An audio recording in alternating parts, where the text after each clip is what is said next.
العلم النور العلم النور العلم النور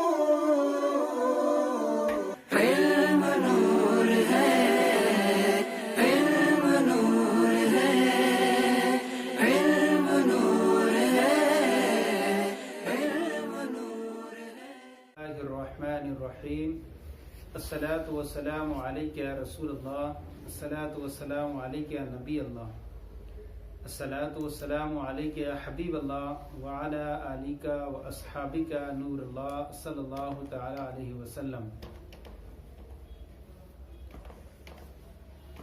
مسائل شریعت میں آج ایک مسئلہ آپ کی بارگاہ میں پیش کیا جا رہا ہے۔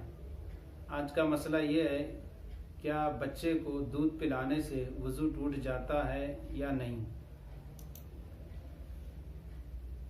اس مسئلے میں یاد رکھیں کہ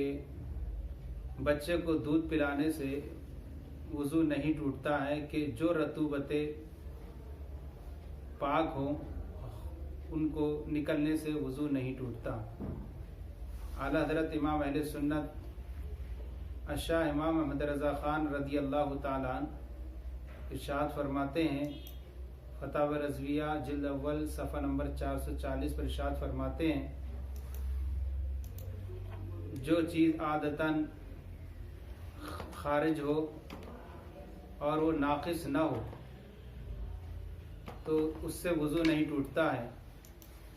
خواہ وہ کتنی مقدار میں ہو، خواہ وہ چاہے بیماری ہی سمجھی جائے، جیسے کہ پسینہ انسان کے بدن سے نکلے تو اس سے وضو نہیں ٹوٹتا، تو ایسے ہی تھوک اور انسان کا دودھ ان سب سے بھی جو ہے وضو نہیں ٹوٹے گا۔ واللہ تعالی عالم ورسول عالم صلی اللہ علیہ وسلم۔